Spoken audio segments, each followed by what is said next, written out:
Amen. Amen. Amen. Le sang de Jésus. Le sang de Jésus. Le sang de Jésus. Le sang de Jésus. Le sang de Jésus. Le sang de Jésus. Le sang de Jésus. Dans le puissant nom de Jésus, nous avons prié. Amen. Amen. Amen. Bien-aimés dans le Seigneur Jésus-Christ, bonjour ou bonsoir, suivant le temps qui se passe là où vous êtes maintenant. Je suis apôtre Focam chrétien du ministère de Jean et territoire ministré. C'est-à-dire du ministère de Jean, chapitre 8, verset 32. Je suis votre partenaire de prière de tout le temps. Je suis votre partenaire de prière de tous les jours. Encore que la grâce et la paix de notre Seigneur Jésus-Christ soient avec vous et votre famille. Amen. Avant que nous commencions notre thème de prière aujourd'hui, je vais vraiment vous exhorter à mettre une cuillère à café d'huile d'onction dans votre bouche. Laissez-la durer dans votre bouche au moins 2 minutes avant de l'avaler après. Mettez un peu d'huile d'onction dans la paume de vos mains, que vous frottez très bien les 2 mains. Frottez votre front, touchez vos cheveux, touchez votre nombril. Ce que vous avez fait pour vous, faites la même chose pour vos enfants, sur vos enfants, vos petits-enfants, vos bien-aimés. Alléluia. Amen. Frères et sœurs, la Bible nous dit dans 1 Thessaloniciens chapitre 5 verset 17, il est écrit priez sans cesse. Priez sans cesse. Parce qu'il faut prier sans relâche, sans se fatiguer. Le titre de notre prière aujourd'hui, c'est ne pas nourrir l'homme fort. Ne pas nourrir l'homme fort. Non, ça veut dire tout simplement que ne pas entretenir l'homme fort. Il faut lutter contre lui, le détruire, pour qu'il ne vous menace plus. Ne pas nourrir l'homme fort. Alléluia. Amen. Frères et sœurs, c'est un péché d'être gentil avec Satan. C'est un péché d'être gentil avec Satan. C'est encore criminel d'être miséricordieux envers l'ennemi de votre âme. Par conséquent, je veux d'abord prier pour vous avant de commencer notre thème de prière d'aujourd'hui. Par le pouvoir qui a détruit Goliath, que le Seigneur se lève et combatte pour vous aujourd'hui, au nom de Jésus. Que toute sorcellerie de Goliath, que toute sorcellerie de Pharaon, dirigée contre vous aujourd'hui, meure au nom de Jésus. Je prie pour vous encore que toute flèche tirée contre vos percées se retourne contre vos ennemis aujourd'hui, au nom de Jésus. Amen.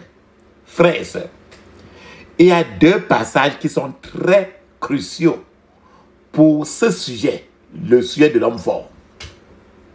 Et ça se trouve dans la Bible. Le premier passage que je vais partager avec vous se trouve dans l'évangile de Matthieu. Évangile chapitre 12, verset 29, il est écrit. Ou bien comment quelqu'un peut-il entrer dans la maison d'un homme fort et piller ses biens s'il ne lit pas d'abord l'homme fort, et alors il pillera sa maison. Frères et sœurs, il y a un pouvoir connu, suivant ce verset, un pouvoir connu sous le nom d'homme fort. L'homme fort a une maison. C'est pour ça que c'est écrit là. Combien quelqu'un peut-il entrer dans la maison d'un homme fort? L'homme fort a une maison chargée de biens. Les biens qui sont dans la maison de l'homme fort sont des biens qui sont volés, surtout à vous. Pourquoi la Bible? Parce que la Bible dit très bien, Jean 10, le voleur ne vient que pour voler. On vole ça pour aller mettre où? Pour aller mettre dans la maison de l'homme fort. Ces biens sont volés. Car il ne lui appartient pas. Sinon, il n'y aurait aucune tentative de les reprendre ces biens-là. Pour récupérer les biens volés à l'homme fort, vos biens volés à l'homme fort, il faut donc lier d'abord, avant que sa maison ne soit pillée. C'est-à-dire attacher l'incapacité, l'handicapé d'abord, la Bible le dit. il y a toujours un pouvoir de surveillance. Il y a toujours un homme fort derrière toute situation tenace de votre vie. Imaginez n'importe quoi que vous vivez aujourd'hui qui est trop dur et que vous faites la vous marcher, ça ne marche pas. Il y a toujours un homme fort derrière cela. C'est l'une des rares leçons que l'on peut tirer de Matthieu chapitre 12, verset 29. Maintenant, examinons maintenant un passage de l'Ancien Testament. C'est un passage pertinent pour cette étude de l'homme fort. Ce passage qui est dans l'Ancien Testament, c'est écrit dans Zacharie chapitre 11, verset 9. Il est écrit: alors j'ai dit, je ne vous donnerai plus à manger. Que ce qui meurt, meurt. Que ce qui périsse, périsse. Que ceux qui restent se dévorent la chair les uns des autres. Écoute très bien, ça c'est un langage très violent. Il dit que je ne vous donne plus à manger. Donc, ne nourrissez pas l'homme fort. Je ne donne plus la nourriture. Je n'aide plus l'homme fort à me détruire. Je ne vous donne plus à manger. Que ce qui meurt, meurt. Et que ce qui périt, périsse. Que ceux qui restent se dévorent la chair les uns des autres. Donc, tu es comme ça en train de dire à tes ennemis de se tuer entre eux. Cette citation révèle exactement comment le Seigneur veut que toi et moi, nous traitons l'homme fort qui nous malmène. L'homme fort ne doit pas être nourri ou bien entretenu. Nos ennemis n'ont pas besoin d'être nourris. Nos ennemis, il est malheureux que beaucoup d'entre nous nourrissent encore nos ennemis, leur donnant ainsi plus de force et de courage pour nous combattre. Si vos ennemis doivent mourir, qu'il en soit ainsi, c'est ce que la Bible dit. Ceux qui doivent périr, périssent. Ne nourrissez jamais vos ennemis.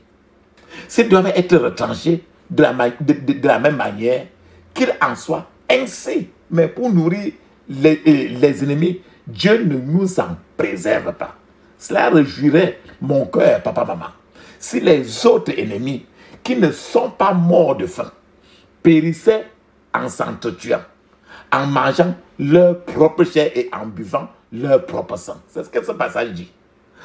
Ce message est une révélation de victoire. Et il est tout à fait révélateur. Il remettra entre vos mains une victoire bon marché sur tous les fauteurs de troubles de votre Israël.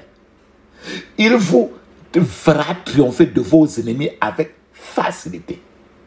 Frères et sœurs, quand un problème défie toute solution dans votre vie, un homme est tout dirait un problème qui défie toute solution.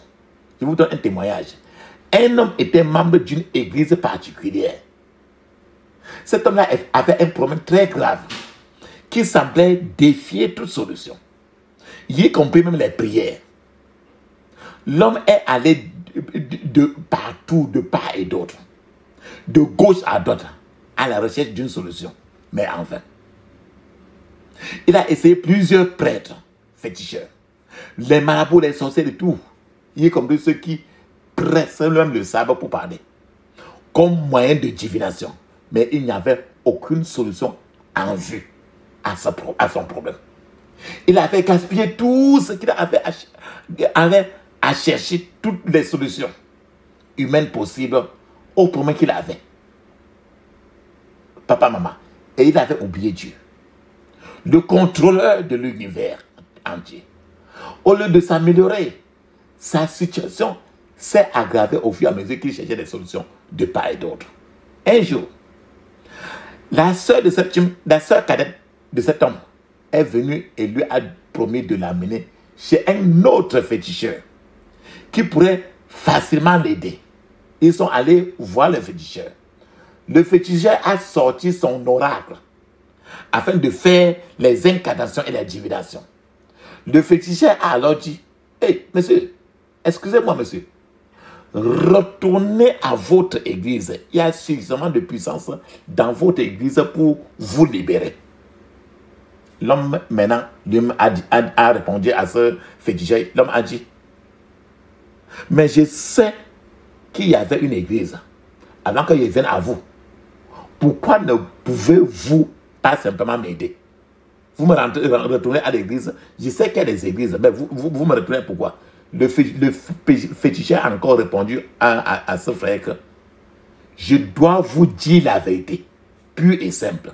Votre cas dépasse mes capacités. Seuls les gens de l'église peuvent s'en occuper.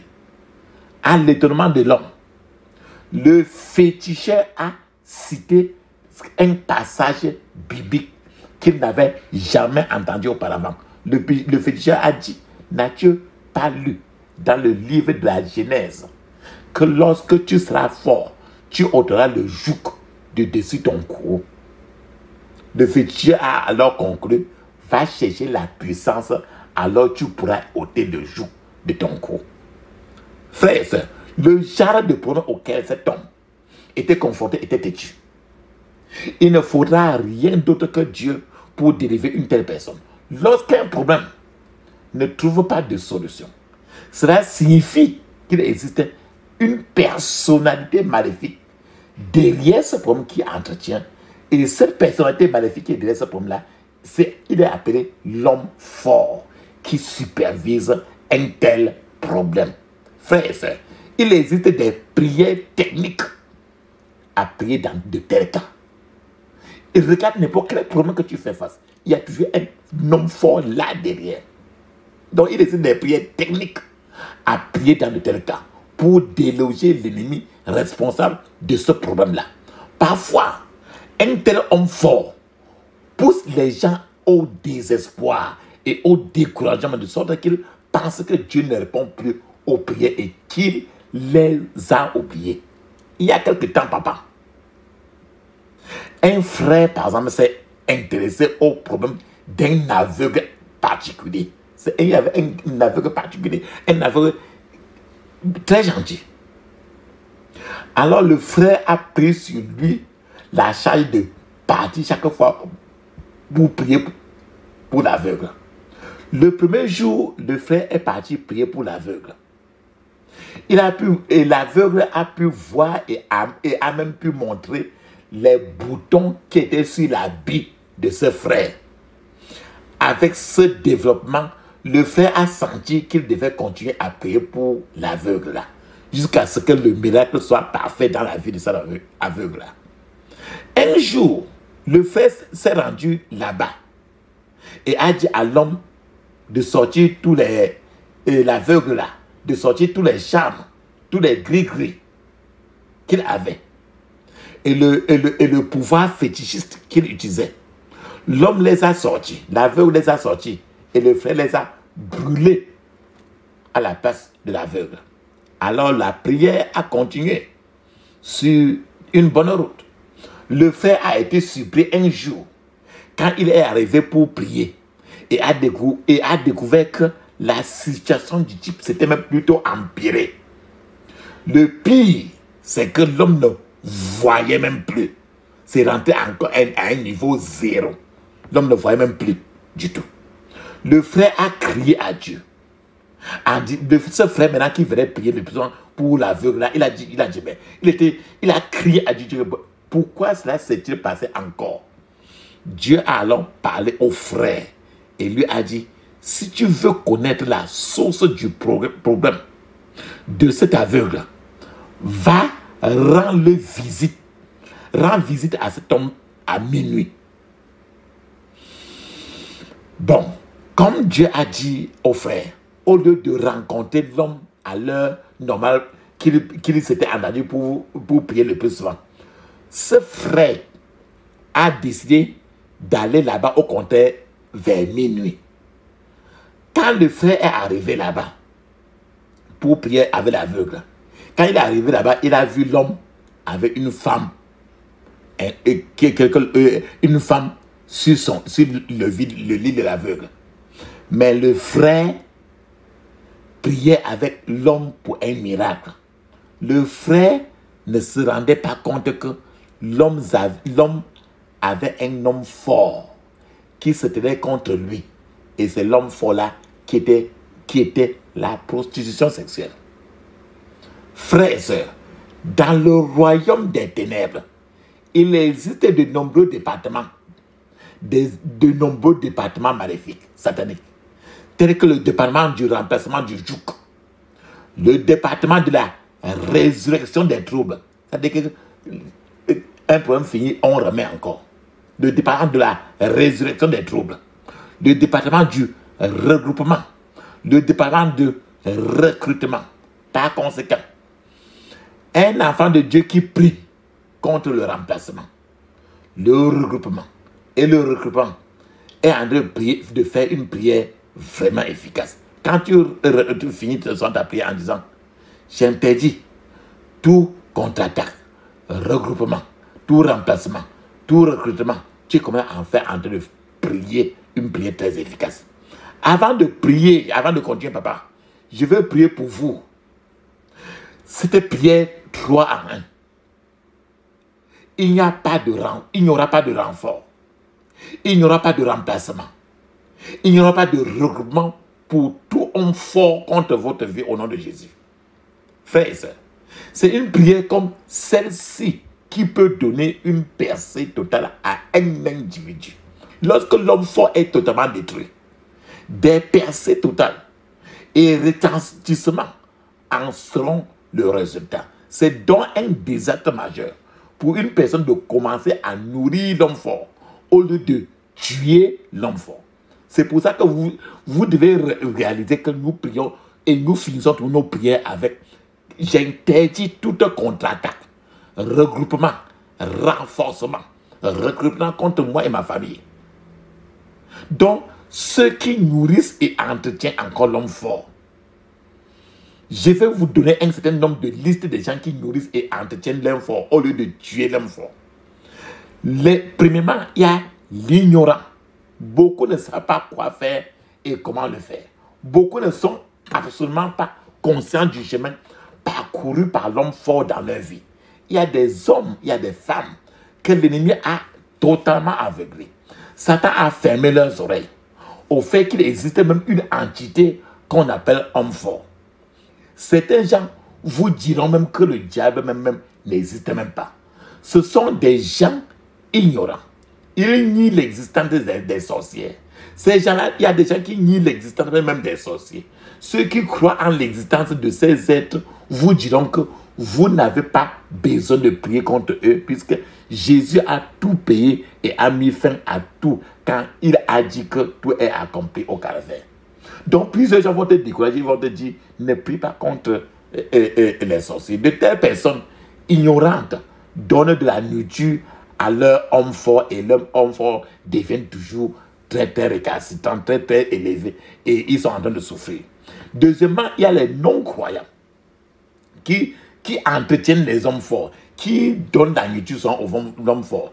La Bible nous dit très bien dans Hébreux chapitre 4 verset 2, il est écrit quelques-uns ont entendu la parole de Dieu, mais ont péri parce que la parole qu'ils ont entendue ne s'est pas mêlée en eux de foi. C'est pourquoi la parole ne les a pas fait prospérer. L'acte d'incrédulité, papa, maman, ça entretient, nourrit et ça rajeunit même l'homme fort. Si vous voyez toujours qu'il n'y a rien de pratique qui puisse vous arriver de positif, malgré l'écoute d'un message aussi puissant que celui-ci, alors vous, réellement, il faut que vous sachiez que vous nourrissez l'homme fort. L'homme fort en vous est très tranquille et à l'aise. Si vous priez sans attente spécifique, quand vous priez et vous n'espérez rien après la prière, alors vous êtes en train de nourrir votre homme fort, il est à l'aise dans vous. Vous attendez-vous à ce que de grandes choses se présentent à vous, ou vous attendez-vous à gagner le jackpot comme au jeu ou à la loterie. Comme vous nourrissez le diable, l'homme fort est content chaque fois que vous doutez de Dieu. Quand vous doutez de Dieu, l'homme fort est à l'aise. Si vous voulez marcher avec Dieu, cela doit se faire par la foi et non par la vue. Si vous dépendez de vos 5 organes de sens, vous ne pouvez pas vaincre l'homme fort. La foi ne connaît aucune impossibilité. La foi ne croit pas au rapport d'un médecin. La foi ne croit qu'à la parole de Dieu. Si les médecins disent quelque chose et que la Bible dit quelque chose de complètement différent, la foi ne s'accrochera qu'à la parole de Dieu. Un point, c'est tout. La foi reconnaît les faits. Mais cette foi a choisi de croire la vérité de la parole de Dieu. Vous devez renoncer à l'esprit d'incrédulité. Vous devez proclamer votre foi. Plus vous prononcez des paroles de foi, plus votre esprit s'élève. Alléluia. Frères et sœurs. Maintenant, je vais un autre genre de personnes qui entretiennent l'homme fort au lieu de Dieu. Ceux qui n'ont pas confessé. Ceux qui se refusent de confesser les péchés cachés. Il existe un autre groupe de personnes qui nourrissent leur homme fort. Ces gens-là vivent et s'enorgueillissent de péchés non confessés. Imaginez n'importe quel péché que vous faites et que vous croyez que personne ne voit là. C'est l'homme fort est derrière ça, il est à l'aise avec vous. Ces gens-là refusent de mettre leur péché en lumière afin que Dieu puisse leur pardonner. Pourquoi je dis ça? Dans Proverbe 28, verset 13, dit, je cite, celui qui cache ses péchés ne pose pas un point. Mais celui qui les confesse et les délaisse obtient miséricorde. Ça veut dire que quand tu ne confesses pas, l'homme fort maintenant arrête ton progrès dans la vie. Quand tu confesses, le Seigneur efface, tu progresses. Certains gens pensent que Dieu n'est pas au courant de leurs péchés. S'ils peuvent les cacher et refuser de les confesser, il est tout à fait impossible de cacher quoi que ce soit à Dieu. Nos secrets les plus intimes ne lui sont pas cachés. Voyez ce que dit vraiment le psaume 139, verset 1 à 5. Je cite, « Le Seigneur, tu m'as examiné et tu sais tout de moi. Tu sais quand je m'assieds et quand je me lève. Tu connais mes pensées avant que je les pense. Tu sais où je vais et où je me couche. Tu sais tout ce que je fais. Seigneur, avant même que je dise un mot, tu le sais déjà. Tu es tout autour de moi, devant et derrière. Tu as posé ta main sur moi. » Et tu comprends très bien, le psaume 139 de 1 à 5 dit que c'est impossible de cacher devant Dieu. Ce péché secret que tu refuses de confesser, papa, maman, d'abandonner servira de nourriture pour rendre l'homme fort contre toi. Doit être fort contre toi. Il faut l'appauvrir. Ces péchés peuvent être la colère, qu'il faut confesser, la convoitise, la gourmandise, la fornication. Dès qu'ils ne sont pas confessés et abandonnés, vous allez nourrir toujours vos ennemis. Ce que Dieu attend de vous comme moi, c'est que nous confessions nos péchés et que nous les abandonnions afin d'obtenir miséricorde. Une fois cela fait, l'homme fort va mourir de faim parce qu'il se nourrit du péché non confessé. Le péché, c'est la nourriture du diable. Ne pas pardonner est un autre péché grave qui pourrait nourrir l'homme fort. Tout acte de non-pardon et de ressentiment nourrit l'homme fort. La nourriture de l'homme fort, de Satan, c'est le péché. C'est pourquoi le Seigneur commande que chaque fois que nous devons prier, nous devrons pardonner. C'est-à-dire qu'il faut faire à ce que l'ennemi, l'homme fort, le diable qui meurt de faim. Parce que là, ils utilisent le péché. Mais s'il n'y a plus de péché, ils vont se nourrir de quoi? Marc 11, verset 25 nous dit très bien que quand vous priez, si vous avez quoi que ce soit contre quelqu'un, pardonnez-lui pour que votre Père Céleste vous pardonne. Lui aussi vos fautes. Décidez, papa, maman. Et gardez en tête de pardonner.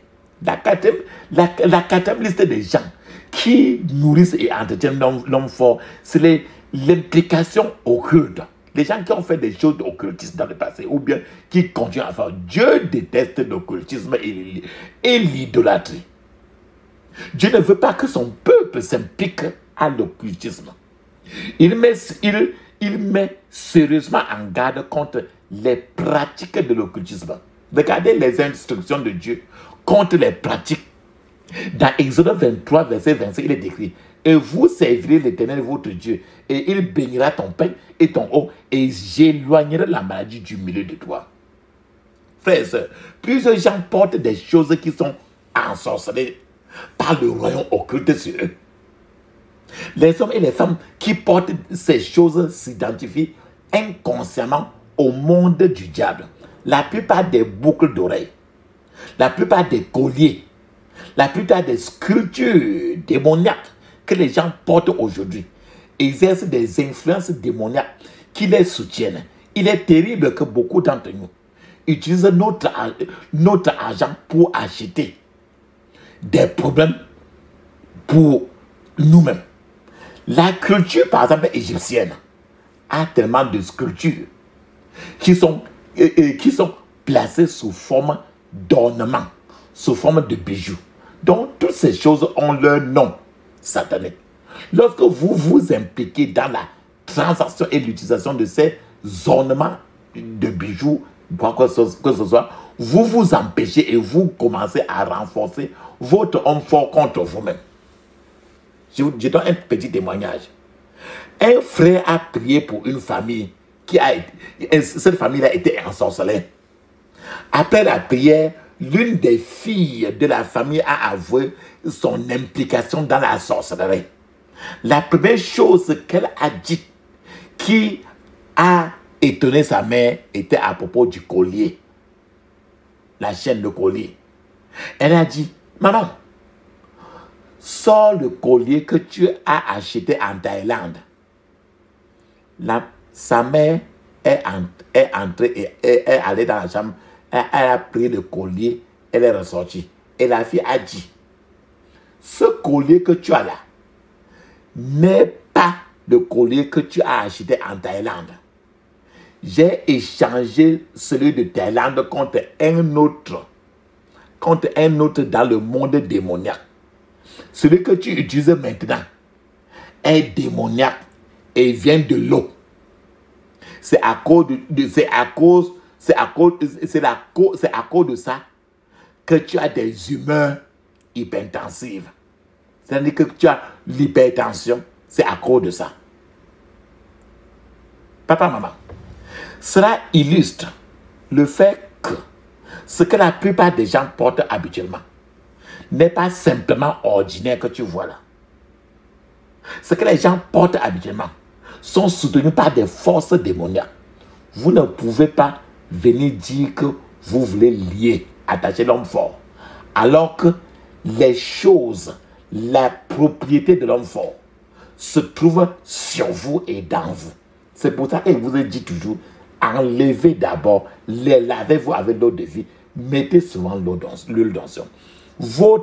Notre environnement est tellement pollué, pourri et spirituellement contaminé que nous avons besoin de pureté intérieure et pureté extérieure afin de survivre aux attaques de l'ennemi. La source des problèmes dans votre vie et votre famille peut être due à ce que vous portez. Regardez toutes vos choses. Si vous êtes impliqué dans l'occultisme dans le passé, comme n'importe quelle confrérie ou bien n'importe quel occultisme, etc. Et que vous avez toujours encore en vous quelque chose de ça. Vous devez vous en débarrasser aussi rapidement que ce soit. Si avant votre conversion à Jésus, vous étiez impliqué dans le pouvoir fétichiste de quelque nature que ce soit, vous devez y renoncer et brûler tous ces objets-là. C'est exactement ce qui est arrivé aux chrétiens dans le livre d'Actes des Apôtres. Actes chapitre 19, de 18 à 19, il est écrit. Beaucoup de croyants se mirent à confesser, racontant toutes les mauvaises choses qu'ils avaient faites. Certains d'entre eux avaient utilisé la magie. Ces croyants apportaient leurs livres de magie et les brûlaient devant tout le monde. Ces livres valaient environ 50 000 pièces d'argent. Frères et sœurs, tous les bijoux et les objets et les choses héritées de nos parents, de nos proches qui sont déjà décédés, devraient être normalement abandonnés et détruits pour le bien de ta propre délivrance totale. de l'homme fort qui parade dans le jardin de votre vie. Une autre chose encore, l'alliance et les dieux étrangers. Conclure une alliance avec des dieux étrangers renforce l'homme fort contre votre vie. Pourquoi il dit ça? Exode 23, 32 dit que tu ne feras aucune alliance avec eux, ni avec leur Dieu. Frères et sœurs, aujourd'hui, à partir d'aujourd'hui, arrête de nourrir ton homme fort. Mais combat-le plutôt durement et libère-toi de son domaine. Ne traite pas l'homme fort avec légèreté, mais plutôt avec force. Traitez l'homme fort avec les armes de la prière. Traitez l'homme fort avec les armes du jeûne. Et vous le verrez disparaître de votre vie au nom de Jésus. La puissance est dans le sang de Jésus. La puissance est dans le sang de Jésus. La puissance est dans le sang du roi des rois. La puissance est dans le sang de Jésus. Le pardon est dans le sang de Jésus. Alléluia. Le pardon est dans le sang de Jésus. Le pardon est dans le sang du roi des rois. Le pardon est dans le sang de Jésus. Celui qui tient la terre dans ses mains, comme une bille de bois dans ses mains. Les océans les met dans ses mains. Le monde entier est dans ses mains. Celui qui tient la terre dans ses mains, comme une bille de bois dans ses mains. Les océans les met dans ses mains. Le monde entier est dans ses mains. Alléluia, alléluia, amen. Nous chantons au nom de Jésus-Christ. C'est par son sang que nous sommes sauvés. Le monde entier est dans ses mains. Alléluia, alléluia, amen. Nous chantons au nom de Jésus-Christ. C'est par son sang que nous sommes sauvés. Le monde entier est dans ses mains. Alléluia. Amen. Ferme tes yeux, dis ceci. Je couvre mon esprit, mon âme et mon corps. Et toutes mes possessions du sang de Jésus. Je couvre mon esprit, mon âme et mon corps. Et toutes mes possessions du sang de Jésus. Dans le puissant nom de Jésus, j'ai prié. Amen. Ferme tes yeux, dis ceci. Homme fort ancestral, libère ma destinée. Au nom de Jésus. Homme fort ancestral, libère ma destinée. Au nom de Jésus. Homme fort ancestral, libère ma destinée. Au nom de Jésus. Dans le puissant nom de Jésus, j'ai prié. Amen. Tu vas maintenant mettre une pause. Parce que tu vas parler en anglais 7 minutes. Le parler en langue est écrit dans Marc 16, verset 17. Actes des Apôtres, chapitre 2, verset 1 à 5. Et dans d'autres places du Nouveau Testament. Parlez en langue 7 minutes, je vous attends.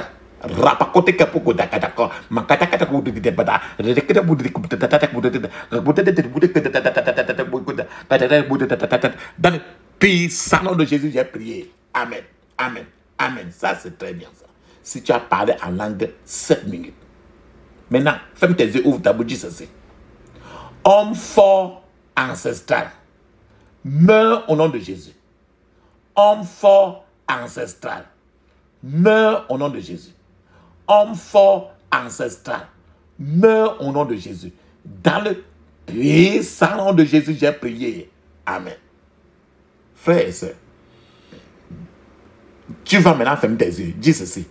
Homme fort et têtu, attaché à ma famille. Homme fort et têtu, attaché à ma famille. Qu'attends-tu? Meurs au nom de Jésus. Qu'attends-tu? Meurs au nom de Jésus.